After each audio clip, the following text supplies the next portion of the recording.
Allahu Allahu Allahu Allah. Banyak di antara kita yang masih belum memahami bobotnya Allah Subhanahu wa taala. Allah ini teman-teman adalah pencipta yang menciptakan semuanya, yang dijangkau atau tidak dijangkau oleh mata kita di langit sana, di bumi ini, di kedalaman lautan.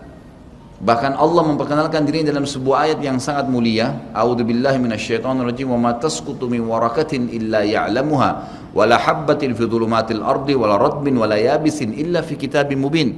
Tidak ada selembar daun yang jatuh dari sebuah pohon kecuali dia tahu, Allah tahu dari pohon mana, berapa kali dia tersentak, kemudian dia jatuh di sisi mana di tanah. Allah semua sudah tahu kapan dia jatuh, kapan daun itu tumbuh. Dan tidak ada biji yang basah ataupun kering di dalam bumi kecuali Allah sudah catat semuanya di Lauhil Mahfuz. Allah itu latif, lembut dan mengetahui segala sesuatunya. Basir, ya, atas melihat semua segala satunya. Allah Maha Kuasa. Makanya tingkat tertinggi dalam iman, dalam agama kita adalah setelah Islam, kalau dia cuma kerjakan rukun Islam saja namanya Muslim. Tapi kalau dia gabung dengan rukun iman yang 6, sudah mengerjakan sholat, zakat, puasa Ramadan, haji, kemudian diikuti dengan ke-6 rukun iman, yakin Allah perintahkan, yakin malaikat sedang menyaksikan dan mencatatnya, yakin ini diturunkan dalam kitab Al-Quran, yakin ini diperintahkan pada Rasul Nabi Muhammad SAW, yakin dia akan terima balasannya pada hari kiamat, maka dia ikuti dengan rukun iman, dan ini takdir baik takdir buruk ada dicatatkan oleh Allah SWT, maka namanya mukmin. Tapi tingkat lebih tinggi lagi daripada itu, penggabungan antara rukun Islam, rukun iman, dan ada adab mengenal Allah, namanya ihsan. Ihsan itu apa kata Nabi SAW? An ta'budallaha ka'annaka tarah, fa in lam takun tarah fa innahu yarak. Engkau menyembah Allah seakan-akan engkau melihatnya, dan kalau kau tidak melihatnya, yakinlah dia sedang melihatmu. Selalu merasa dikontrol oleh Allah Subhanahu wa taala. Kalau ada di antara Bapak Ibu yang bertanya pada saya, Ustaz, saya sudah coba khusyuk tapi tidak bisa, masih terasa kayak ada hambatan-hambatan, apa kira-kira sebabnya? Jawabannya cuma satu, Bapak Ibu masih memiliki dosa yang menghambat itu. Selama dosa masih ada, yakinlah tidak akan pernah bisa khusyuk, nggak bisa. Makin banyak dosa itu, makin berlipat-lipat, makin diulang-ulang setiap hari, maka makin jauh dari Allah Subhanahu wa taala. Seperti orang yang tenggelam ke dalam lautan, belum keluar ke dasarnya, dia kemudian menelan lebih banyak air, maka makin tenggelam dan bisa meninggal dunia. Seperti itulah orang yang berbuat dosa. Maka berbanyak istighfar, seminggu, 2 minggu, sebulan. Sampai Abdullah bin Umar mengatakan radhiyallahu anhuma, ini sahabat Nabi ya, dikenal dengan sahibut ta'assi, orang yang sangat luar biasa dalam mengerjakan sunnah Nabi SAW. Hal yang kecil aja dikerjain sama dia. Sampai Abdullah bin Umar, saya pernah ceritakan kalau masih ingat kisahnya, bagaimana beliau memberhentikan 70 kafilah haji di zaman pada saat Nabi SAW sudah meninggal, di zaman pemerintahan ayahnya Umar bin Khattab radhiyallahu anhu ajma'in. Beliau pernah memberhentikan 70 kafilah haji, lalu kemudian beliau bilang, berhentilah di sini, tunggu sebentar dan lihat apa yang saya lakukan. Lalu Abdullah bin Umar jalan jauh sekali, orang semua lihat apa yang dia mau kerjakan nih orang. Ini ulamanya sahabat. Tiba di sebuah pohon, beliau kencing di pohon itu. Kemudian setelah kencing kembali lagi. Lalu Ka'ab bin Malik sahabat Nabi yang lain radhiyallahu anhu berkata, wahai Abdullah bin Umar, semoga Allah merahmati anda. Apakah anda memberhentikan kami 70 kafilah ini hanya untuk menyaksikan anda kencing di pohon itu? Jawabannya dengan sangat tegas, jelas, iya. Kenapa? Kata Ka'ab, karena saya waktu haji bersama Nabi SAW, Nabi pernah berhenti di sini, pernah kencing di situ. Jadi saya mau tunjukkan ini loh tempat kencingnya Nabi SAW. Saking luar biasanya Abdullah bin Umar dalam masalah ini. Beliau pernah berkata, teman-teman sekalian, padahal terkenal dengan sahibut ta'assi ya, tidak ada sunnah Nabi yang ditinggalkan, selalu dikerjakan. Beliau mengatakan, saya tahu atau saya pernah berbuat dosa, tapi beliau tidak sebutkan, saya pernah berbuat dosa, pelanggaran yang itu kecil di mata saya, mungkin sebuah pelanggaran kecil. Ternyata Allah Subhanahu wa taala mengharamkan saya dari sholat subuh berjamaah sebulan. Jadi kalau ada orang di antara bapak-bapak yang sholat subuh kebablasan tidur, itu ada dosa. Beliau mengatakan bahkan karena dosa kecil itu sudah cukup sebulan saya terharamkan sholat subuh berjamaah. Ada di antara mereka yang mengatakan juga, di antara para sahabat dan ulama tabi'in, saya gabungkan perkataan-perkataan mereka, banyak di antara mereka yang mengatakan, dan hampir sama semuanya. Mereka mengatakan, kami tahu, ya, atau saya mengetahui perubahan, ada dosa yang saya lakukan pada saat terjadi perubahan pada pasangan saya. Suaminya kah marah-marah, istrinya kah buat ulah, anaknya kah buat ulah. Itu berarti permasalahan ada dalam diri dia. Mereka mengatakan, saya tahu ada kesalahan dosa yang saya kerjakan dengan Allah Azza wa Jal pada saat terjadi perubahan di pasangan hidup saya, anak-anak saya dan tunggangan saya. Kuda mau dinaikin jadi masalah. Kita mau starter mobil pagi, mati mesinnya. Ada saja masalah. Itu berarti ada kendala-kendala berhubungan dengan masalah dosa. Lihat bagaimana pekahnya mereka menjaga hubungan dengan Allah Azza wa Jalla. Seseorang di antara mereka seperti hadis Nabi SAW yang berbunyi, orang mukmin kalau berbuat dosa kecil saja, maka dia akan melihat seperti sebuah gunung yang berat di punggungnya. Sementara orang munafik kalau dia berbuat dosa besar, dia hanya melihat seperti seekor lalat yang hinggap di hidungnya lalu diusir seperti ini. Kiat teman-teman sekalian untuk dekat dengan Allah Subhanahu wa taala adalah kata kuncinya paksakan ibadah dan paksakan tinggalkan dosa. Harus dipaksa. Harus kita paksa jiwa kita ini. Cambuk jiwa itu, cambuk dengan ilmu dan keimanan. Mulai sekarang saya mau on time sholat di masjid, tidak mau ketinggalan. Apapun konsekuensinya, paksain. Sesuatu kalau sudah dipaksakan dan menjadi sebuah kebiasaan akan enak dikerjakan. Otomatis. Tapi kalau kita kendor, sesekali saja dikerjakan, maka akan luluh seperti biasa umumnya.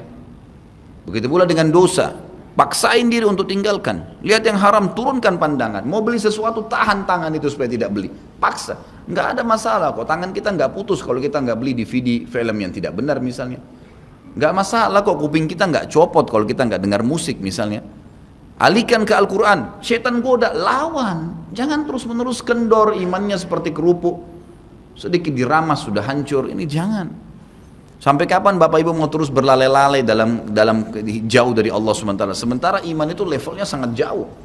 Makin kental, maka makin terus, sampai para ulama mengatakan kenikmatan iman akan terus dirasakan oleh seorang hamba selama dia terus mendeteksi dirinya dan juga dia berusaha bermuhasabah setiap detiknya. Ini sudah ketaatan bukan? Ini sudah ketaatan bukan? Ada kemaksiatan ditolak sama dia, harus begitu. Dan harus kita mulai dengan diri kita sendiri dengan cara memaksanya. Gak bisa enggak. Kita kalau nggak paksa nggak mungkin. Harus Bapak Ibu sekalian. Orang lain telepon nanti kita atau lihat perubahan, kamu alimnya, ingat majelis ilmu seperti ini Bapak Ibu sekalian. Saya sering ulangi kalimat ini. Saya nggak datang jauh-jauh dari rumah saya ke sini untuk menghibur Bapak Ibu cerita dongeng atau hibur Bapak Ibu duduk sini sejam 2 jam. Ini bukan. Ini kita sedang bahas wahyu. Wahyu ini penyampaian dari Tuhan Allah pencipta langit dan bumi untuk membawa pada perubahan. Kalau Anda hadir di majelis ilmu dan Anda pulang setelahnya terasa, ya kenapa ya, saya kayak merasa ada beban nih, kayak saya merasa bersalah, kadang-kadang kita menangis. Itu semua peringatan dari Allah Subhanahu wa taala. Ambil, oh ini berarti kebaikan. Itu kebaikan. Karena Allah mau dengan perasaan itu kita berubah. Ada perasaan untuk berbuat dosa jadi takut karena sudah ada di pengajian, itu tanda keimanan. Termotivasi untuk mengerjakan ibadah, hadir lagi di majelis, iya. Begitu teman-teman lihat kamu alim ya sekarang, iya alhamdulillah, saya sangat bersyukur sama Allah. Jangan malu ucapin itu. Alhamdulillah saya berubah, saya merasa luar biasa, saya bersyukur sama Allah karena Allah masih bisa berikan keselamatan saya sebelum saya meninggal. Mudah-mudahan kamu juga bisa rasain ya keimanan saya. Motivasi dia supaya dia mau ikut. Ini enggak, kamu sekarang alim ya, masa pakai jilbab begitu, kenapa kamu pelihara jenggot, masa azan harus selalu ke masjid. Kemudian, oh iya ya, udah sini aja sholat sama saya, kendor, sholat di rumah, kendor, ganti lagi kembali jilbabnya jilbab gaul dan seterusnya. Ini sampai kapan kita mau tergoda nih kira-kira? Waktu terus berjalan. Ingat, setiap peluang ibadah, Bapak Ibu sekalian, ingat Allah peringatkan Anda dan saya seperti cuma ini, penyampaian. Dan kita yang mengubah diri kita. Tidak mungkin saya mengontrol Anda satu-satu di rumah Anda, atau tidak mungkin Allah Subhanahu wa taala menurunkan tangan dari langit. Tetapi Allah Subhanahu wa taala memberikan kepada kita penyampaian dan berikan hati nurani untuk bisa menyentuh hati nurani kita agar kita melakukan, ya, mengerjakannya. Harusnya begitu. Jangan pernah malu untuk berubah menjadi orang lebih baik. Yang malu itu kalau kita menjadi orang lebih buruk. Ingat, peluang-peluang ibadah yang Anda sudah sia-siakan, wallahi Bapak Ibu sekalian, demi Allah Anda akan sesali nanti. Di hari kiamat nyesal, ya Allah, kenapa dulu saya nggak puasa Senin itu ya? Nyesal, ya Allah, kenapa dulu saya nggak sholat tahiyat masjid ya? Saya malah duduk di depan masjid cuma ngobrol-ngobrol. Ya Allah, kenapa dulu saya nggak maksimal bacanya cuma surah pendek ya? Kenapa nggak surah panjang ya? Ini ibadah saja bisa kita sesalin, apalagi kalau dosa, malah lebih parah itu. Menyesalnya luar biasa, tapi nggak ada gunanya. Peluang-peluang ibadah yang Anda sudah sia-siakan tidak akan pernah bisa diperbaiki. Nggak bisa. Ini tadi kalau ada orang tidak ikut sholat sama kita berjamaah maghrib misalnya, kemudian mereka ikut di pengajian lalu merasa tersentuh, coba ya saya ikut dari awal ya, memang betul penyesalan bagus, tapi sudah dicatat dan tidak akan pernah berubah di buku amal. Pada hari itu, jam itu, sholat itu telat, pahalanya beda dengan orang yang awal waktu. Apa yang membuat dia telat? Ya dia sendiri, konsekuensinya. Jangan gitu. Makanya motivasi Nabi SAW sangat banyak untuk mengerjakan sholat di awal waktunya, motivasi untuk di saf pertama, motivasi untuk tidak ketinggalan takbiratul ihram pertama imam, semuanya itu untuk menjaga hubungan dengan Allah Azza wa Jalla. Jadi untuk dekat dengan Allah harus memaksakan diri dalam ibadah dan harus memaksakan diri untuk meninggalkan dosa. Bagaimana tangganya untuk sampai ke sana? Ilmu, majlis ilmu. Hadir di majelis ilmu seperti ini Bapak Ibu sekalian, saya bukan mengatakan karena saya menyampaikan, siapa saja di antara teman-teman dai yang sampaikan, semoga Allah ikhlaskan niat kita semua, itu harus dihadiri, harus. Hadiri majelis ilmu akan mengubah kita. Kalau tidak, dengar, bawa Walkman, bawa headset, bisa dengar di HP kita. Sekarang bisa daripada kita nonton, orang banyak habisin pulsanya hanya nonton YouTube hal-hal yang tidak ada manfaatnya. Nonton ceramah tuh, dengarin sambil belanja, sambil macet di jalan, pasang headset di kuping, kemudian kita dengarin ceramah-ceramah itu. Tambah ilmu dengan ilmu, tidak ada kata cukup. Kata para ulama salaf, ilmu itu, ilmu syar'i yang merupakan tangga membawa kita kepada hubungan dengan Allah yang sangat baik, karena dengan keimanan akan muncul, iman akan muncul dengan ilmu itu, ya dia akan memberikan setengah hidupnya dengan cara kita membayar dia dengan seluruh hidup kita. Nggak bisa. Seminggu sekali itu nggak cukup. Apalagi ada orang sebulan sekali, apalagi ada orang cuman kalau lagi ada waktu lowong, ini nggak bisa. Kita sibuk Bapak Ibu sekalian memberikan makan tubuh kita, makan makanan, minum macam-macam variasi, betul untuk fisiknya sehat, tapi ruhnya kurus, kerempeng, sakit, itu luar biasa. Tapi kalau kita balik, fisik kita yang biasa cukup kenyang sudah, tapi ruh kita berikan kesehatan yang luar biasa. Orang kalau ruhnya yang sehat Bapak Ibu sekalian, semuanya jadi kecil buat dia. Julaibib radhiyallahu anhu sahabat Nabi itu, saking kecilnya badannya itu sampai diangkat oleh Nabi SAW dengan satu telapak tangan karena kecilnya badannya. Tapi di perang ya Uhud dia bisa membunuh 7 orang kafir. Tidak ada hubungannya dengan kecil badannya, tapi ruhnya kuat, besar. Waktu Nabi SAW balik dari perang Uhud dan terkalahkan oleh orang-orang kafir Quraisy dengan hikmah Allah Subhanahu wa taala, semua sahabat waktu itu mati syahid 70 orang di Uhud, sisa 630 orang bersama Nabi SAW, semuanya terluka, dan minimal luka sahabat waktu itu minimal 7 luka, sabetan pedang, hantaman tombak, sobekan, pokoknya luka semua sahabat. Sampai ada sahabat sudah nggak bisa jalan karena kakinya sobek, punggungnya sobek, dinaikin di kuda, tiba di rumah tinggal dibaringin. Lihat bagaimana para sahabat mengetahui bagaimana hubungannya dengan Allah Subhanahu wa taala dengan ilmu yang sudah tertanam yang Nabi SAW tanamkan dalam hati mereka, bisa mengubah segala sesuatu. Subhanallah, tiba pulang menjelang maghrib ke kota Madinah, istirahatlah para sahabat ini, mereka lagi obatin obat luka mereka. Nabi SAW dapat wahyu menyuruh Nabi SAW dan para sahabat keluar mengejar Quraisy. Quraisy ini jumlahnya waktu itu ya 1.000 orang, 3.000 orang pasukan Quraisy, yang terbunuh cuma sekian belas saja mereka. Dan mereka sudah merasa bangga dan pulang ke kota Madinah, pulang meninggalkan Madinah, karena Uhud itu dekat Madinah. Kemudian mereka bangga dengan itu. Keesokan paginya habis sholat subuh kata Nabi SAW, wahai sahabat-sahabatku, Allah Azza wa Jalla memerintahkan kita untuk mengejar Quraisy. Maka pulanglah masing-masing kalian di suku kalian, lalu motivasi siapapun yang ikut kemarin di Uhud, semua, mau sakit, mau enggak, mau luka, mau enggak, tapi ini luka semua nih, minimal punya 7 luka, ya. Kita kadang-kadang mungkin kuku kita kecabut aja sudah susah ke masjid. Ini sabetan pedang, sobek, rusak semua tubuh mereka. Dikatakan dalam riwayat sampai para sahabat ada yang tidak bisa ngomong karena sudah kesakitan yang luar biasa. Kata Nabi SAW, semua yang ikut di Uhud kemarin keluar lagi. 630 orang semua harus keluar. Bagaimana caranya? Pokoknya ngumpul keluar, perintah Allah. Coba bayangin, kita kadang-kadang habis olahraga saja capek, diajak keluar sama istri atau diajak keluar sama suami, kita sudah nggak mau keluar. Capek biasa olahraga, atau mungkin penat, capek duduk di kantor mau istirahat. Ini habis perang, badannya disabet-sabet, diajak berperang lagi nih. Apa yang terjadi teman-teman sekalian? Pulanglah pimpinan-pimpinan suku sahabat ini, dimulai dengan Sa'ad bin Mu'adz radhiyallahu anhu, sahabat Nabi yang mulia. Luar biasa ini.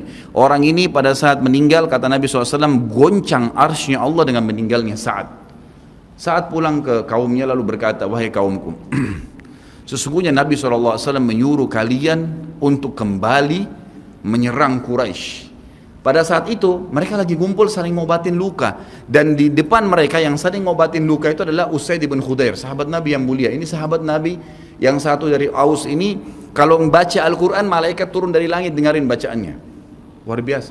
Lagi ngobatin lukanya sambil dia berkata, waktu dikatakan Nabi SAW menyuruh kalian mengejar Quraisy, kata Usaid bin Khudair lagi ngobatin lukanya, sami'na wa ata'na, kami dengar dan kami patuh, ditinggalin lukanya.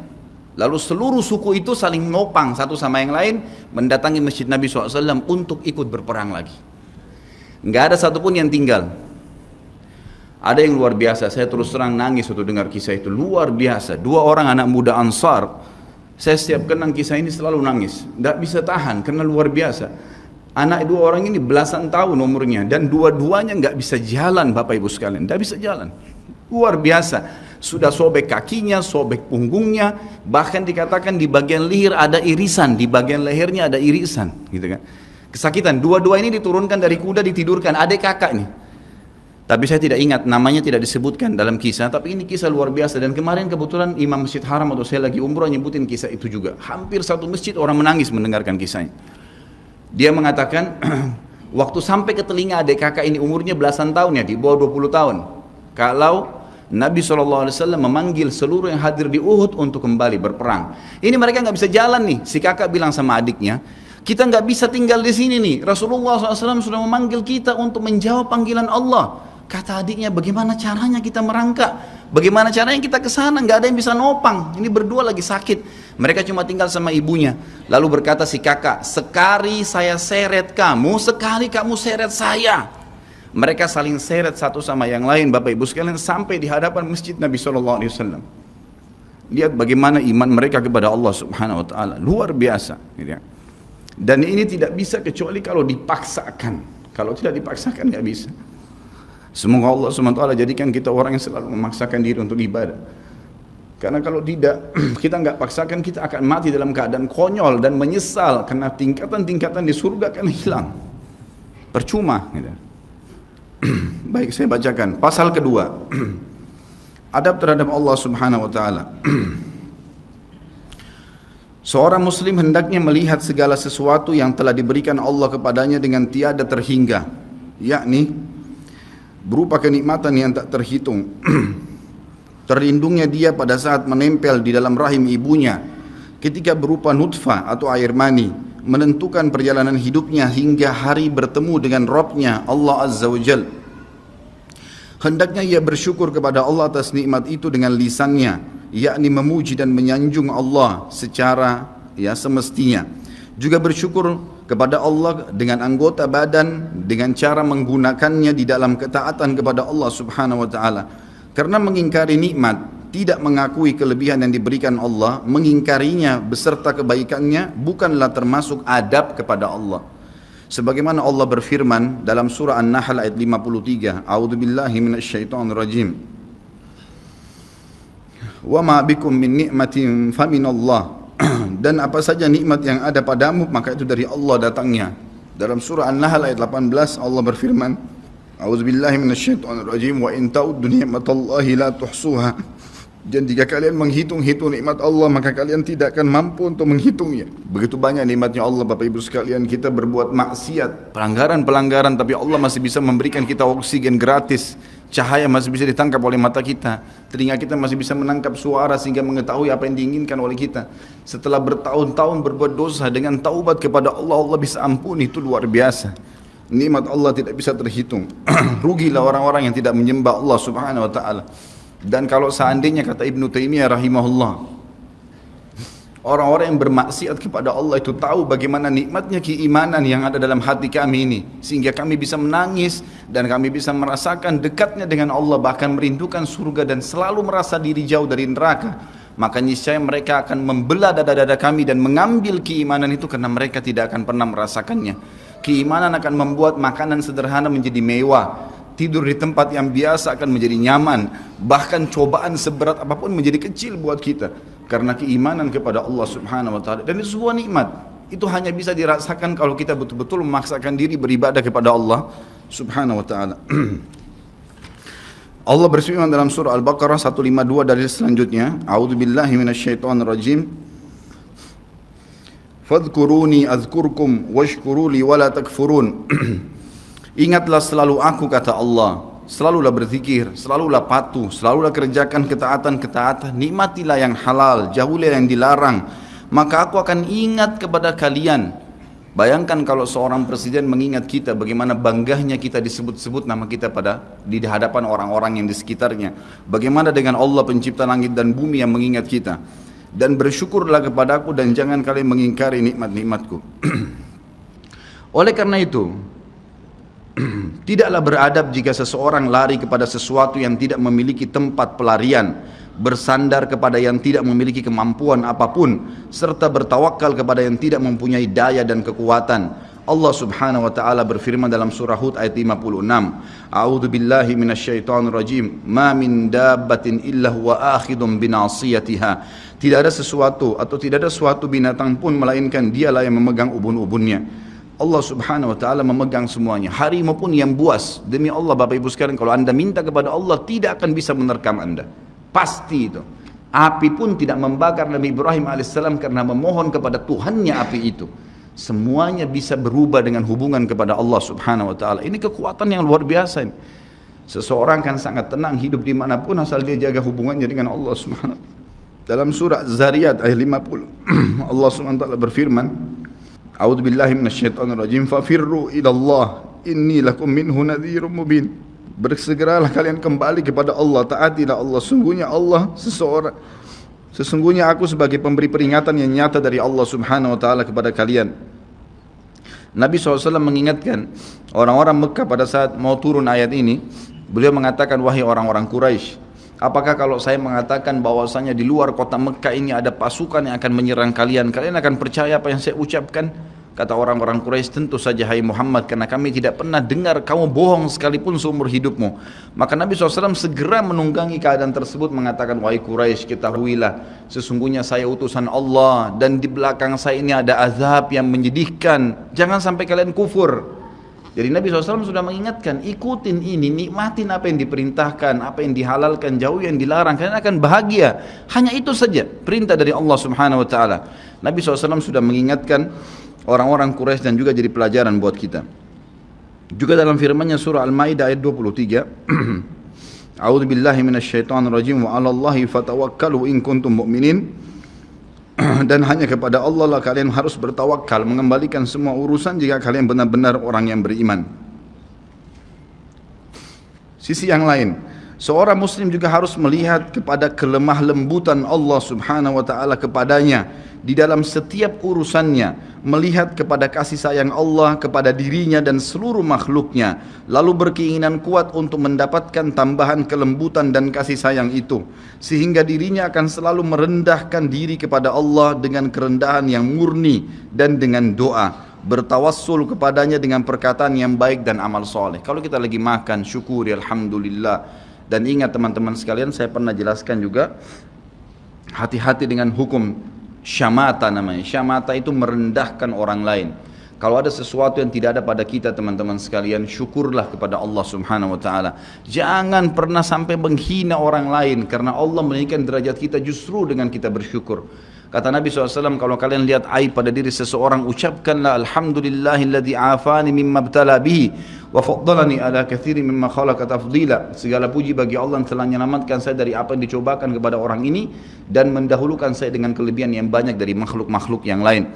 Kita harus seperti itu, dengan syamata. Kata Umar radhiyallahu anhu, apa itu syamata seperti ini? Umar bin Khattab berkata, aku khawatir kalau ada seorang wanita hamil lewat di depanku karena perutnya besar, lalu aku berkata dalam diriku, kenapa ya perutnya seperti itu? Maka Allah menghukumku dengan membuatku hamil. Sampai begitu mereka mengatakan, dan berhati-hati sekali dengan kelemah lembutan Allah Subhanahu wa taala.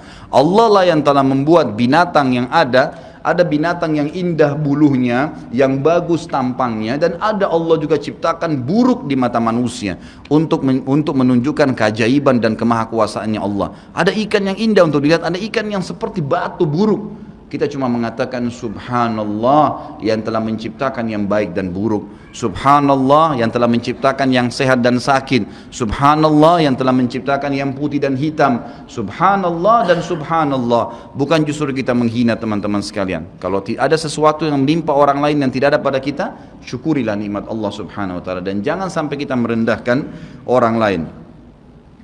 Ini semua merupakan adab, kata beliau, terhadap Allah yang menguasainya. Maka bukanlah orang yang beradab orang yang berputus asa dari mencari tambahan rahmatnya yang luas, meliputi segala sesuatu, berputus asa dari kebaikan Allah yang tak terhingga, yang mencakup seluruh alam semesta ini, serta kelembutannya yang tercurah untuk segenap makhluk. Allah Subhanahu wa taala berfirman di dalam A'raf 156, A'udzu billahi minasyaitonir rajim, wa rahmati wasi'at kulla syai', dan rahmatku meliputi segala sesuatu. Kata ulama tafsir, hewan pun kalau yang buas kemudian dia menerkam mangsanya, lalu dia meminta maaf kepada Allah, maka rahmatnya Allah akan meliputinya. Seseorang membunuh orang lain pun, sebagaimana masuk dalam sebuah hadis, Allah tertawa melihat dua orang yang saling membunuh, kemudian dua-duanya masuk surga. Lalu para sahabat bertanya, ya Rasulullah, bagaimana ceritanya dua orang itu? Kata Nabi SAW, yang satunya mukmin, yang satu kafir. Lalu kemudian si kafir membunuh si mukmin di kancah peperangan, mati syahidlah si mukmin tadi. Berjalan waktu, si kafir mendapatkan hidayah, akhirnya juga masuk Islam, dan dia berperang lalu dibunuh oleh orang kafir yang lain. Orang mukmin yang pertama terbunuh dengan orang kafir yang akhirnya masuk Islam juga terbunuh di kancah peperangan, dua-duanya masuk surga, dan Allah menyambutnya dengan rahmatnya. Allah tersenyum dan tertawa dengan dua orang ini. Jadi dengan kemahalembutannya Allah Subhanahu wa taala. Dalam surah Asy-Syura ayat 19 dikatakan juga, a'udzubillahi minasyaitonir rajim, Allahu latifun bi'ibadi. Allah itu maha lembut terhadap hamba-hambanya. Makanya dalam hadis yang lain dikatakan, ma nazala linu fi syai'in illa zana. Tidak ada sesuatu dikemasi dengan kelemah lembutan kecuali akan menghiasinya. Dikatakan Allah latif, Allah itu lembut, yuhibbul lutf, dia suka dengan kelemah lembutan, gitu kan. Wa ma nuzi'a min syai'in illa syana. Tidak ada sesuatu diangkat darinya kelemah lembutan kecuali akan merusaknya. Tidak ada manfaatnya mencak-mencak, marah-marah tuh. Emosi habisin waktu-waktu kecuali dalam pelanggaran agama saja. Tapi kalau bukan pelanggaran agama, maka jangan, tidak perlu semua. Dikatakan dalam hadis Bukhari, Nabi SAW kalau berhubungan dengan hak beliau urusan dunia, semuanya ditoleransi. Tapi kalau sudah berhubungan dengan hak Allah Subhanahu wa taala, barulah beliau tegas. Ya, ini sifat Nabi Muhammad SAW. Kita baca dua ayat lagi baru kita tutup. Sudah masuk waktu? Surah Yusuf ayat 87, A'udzu billahi minasyaitonir rajim, la tai'asu mir rauhillah. Janganlah kalian putus asa dari rahmat Allah. Sebagaimana hadis tentang orang yang membunuh 99 jiwa, kemudian dia datang kepada seseorang abid, orang ibadah tapi tidak punya ilmu. Apakah Allah masih akan ampuni saya? Dia mengatakan tidak mungkin. Kamu membunuh 99 jiwa. Lalu kemudian dia membunuh orang itu, kata Nabi SAW, digenapkan 100. Kemudian dia menemui seorang yang alim, lalu dia bertanya, apakah Allah masih ampuni saya dengan 100 orang yang sudah saya bunuh? Maka kata Nabi, kata orang tersebut, tentu saja. Allah rahmatnya telah meliputi segala satunya. Allah akan terima taubatmu. Maka dia bertaubat. Pada saat dia bertaubat orang tersebut kepada Allah SWT, lalu dia mau pulang setelah bertaubat, lalu dia meninggal tengah jalan. Kata Nabi SAW, Allah mengutus 2 malaikat, satu malaikat rahmat, satu malaikat azab. Malaikat rahmat akan membawa ruhnya yang memperlihatkan taman dari taman surga, dan malaikat azab memperlihatkan lubang dari lubang neraka. Maka datanglah malaikat yang ketiga menghakimi di antara keduanya, lalu kemudian malaikat ini mengatakan, yang datang ketiga yang menghakimi 2 malaikat yang sedang memperebutkan orang yang tadi baru taubat ini, ukurlah jejak kakinya. Maka diukur, ternyata jalan menuju ke tempat taubatnya itu lebih 1 jengkal kaki, ya, 1 jengkal kaki saja. Maka dengan itu Allah masukkan dia ke dalam surga. 100 jiwa sudah dibunuh, teman-teman sekalian. Ini bukan main-main, dosa yang sangat besar, tapi rahmat Allah sangat luas. Az-Zumar ayat 53 kata Allah Subhanahu wa taala juga, a'udzubillahi minasyaitonirrajim, wala taqnatu min rahmatillah. Jangan pernah putus asa dari rahmat Allah Subhanahu wa taala. Paragraf terakhir yang saya bacakan, nanti insyaallah kita lanjutkan setelah salat ba'diyah Isya. Seorang muslim harus melihat bagaimana dahsyatnya siksaan Rabbnya. Allah SWT maha lembut, tapi jangan lupa Allah azabnya sangat pedih. Seorang muslim harus melihat bagaimana dahsyatnya siksaan Rabbnya, kerasnya azab dan kecepatan hisapnya. Kalau datang seketika, gitu kan? Dan tidak ada yang bisa bendung, sehingga dia bertakwa atau takut kepadanya, menjaga diri terhadapnya, serta meninggalkan segala kemaksiatan. Maka ini pun merupakan bentuk adab kepada Allah, sehingga tidaklah seseorang itu beradab menurut orang-orang yang berakal apabila ia menentang Allah dan berlaku aniaya atau zalim. Padahal ia seorang hamba yang lemah, namun justru menentang Rabb yang maha perkasa lagi maha kuasa, maha kuat lagi maha perkasa. Dan Allah berfirman dalam surah Ar-Ra'd ayat 11, A'udzu billahi minasyaitonir rajim, wa idza aradallahu biqaumin su'an fala maraddalah wa ma lahum min dunihi min wal. Dan apabila Allah menghendaki keburukan terhadap satu kaum, maka tidak akan pernah ada yang bisa menolaknya, dan sekali-kali tidak ada pelindung bagi mereka selain Dia. Kalau Allah sudah mau hancurkan, maka tidak akan pernah ada yang bisa membendung. Juga dikatakan dalam surah Al-Buruj ayat 12, A'udzu billahi minasyaitonir rajim, inna batsya rabbika lasyadid. Sesungguhnya azab Rabbmu benar-benar keras. Jadi teman-teman, jangan tantang Allah. Kalau Anda buat dosa, lindungi, tutupilah dan bertaubat kepada Allah. Jangan tantang, nggak mungkin lah, masa Allah haramin, ya sudah diolok-olok orang yang berbuat ketaatan, ini berbahaya. Karena kalau datang azabnya Allah, Bapak Ibu sekalian, menyakitkan sekali, sangat luar biasa. Saya sarankan juga Anda bisa ya melihat di YouTube azab-azab Allah, itu akan banyak cuplikan yang orang-orang memang kena kutukan dari Allah Subhanahu wa taala.